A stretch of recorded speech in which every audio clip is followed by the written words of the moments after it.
18-ാം പടിയിലെ ഫോട്ടോഷൂട്ടിൽ പോലീസുകാർക്കെതിരെ നടപടി സംബന്ധിച്ച് റിപ്പോർട്ട് ഇന്ന് ഹൈക്കോടതിക്ക് നൽകും. വിഷയത്തിൽ ഹൈക്കോടതിയുടെ തീരുമാനം നിർണായകമാകും. 23 പോലീസുകാരെയും തീവ്ര പരിശീലനത്തിന് അയക്കാനും തീരുമാനമുണ്ട്.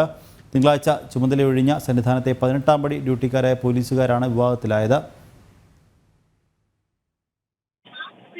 വിവരങ്ങളുമായി പ്രശാന്ത് ശങ്കരമംഗലത്ത് ചേരുന്നുണ്ട്. പ്രശാന്ത്, 18-ാം പടിയിലെ ഫോട്ടോഷൂട്ടിൽ പോലീസുകാർക്കെതിരെ നടപടി സംബന്ധിച്ച റിപ്പോർട്ട് ഇന്ന് ഹൈക്കോടതിക്ക് കൈമാറുമല്ലേ?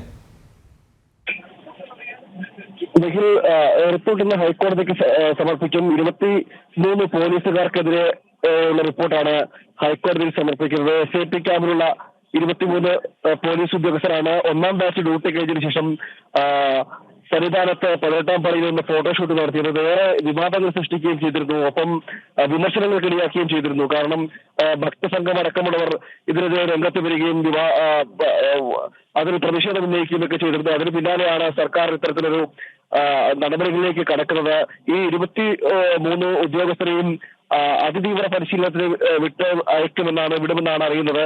അതിൽ ഈ റിപ്പോർട്ടിലും ഹൈക്കോടതിക്ക് സമർപ്പിക്കുന്ന റിപ്പോർട്ടിലും ഇത് തന്നെയാണ് പറയുന്നത്. അതായത് കണ്ണൂർ KAT ക്യാമ്പിൽ ആണ് ഇത് അതിതീവ്ര പരിശീലനത്തിന് ഇവരെ അയക്കുന്നത് എന്നാണ് ഇപ്പോൾ അറിയാൻ കഴിയുന്നത്. എന്തായാലും ഇവരെതിരെ ഒരു രൂക്ഷമായ വിമർശനം ഉണ്ടായിരുന്നു. അതോടൊപ്പം തന്നെ ഈ സന്നിധാനത്ത് തന്നെ അന്വേഷണം നടത്തിയത്. അതിൽ ശ്രീജിത്ത് ADGP അദ്ദേഹം ശബരിമല സന്നിധാനത്തെ പോലീസിന്റെ കോർഡിനേറ്ററാണ്. അതോടൊപ്പം തന്നെ സന്നിധാനത്തെ ചീഫ് ഓഫീസറും ഇത്തരത്തിലുള്ള റിപ്പോർട്ട് നൽകിയിരുന്നു. ആചാരലംഘനമാണെന്ന് കാണിച്ചുകൊണ്ട് റിപ്പോർട്ട് നൽകിയിരുന്നു. ആ റിപ്പോർട്ടിന്റെ കൂടി അടിസ്ഥാനത്തിലാണ് ഇപ്പോൾ ഉദ്യോഗസ്ഥർക്കെതിരെ ഒരു നടപടി എന്ന നിലയിലേക്ക് പോകുന്നത്.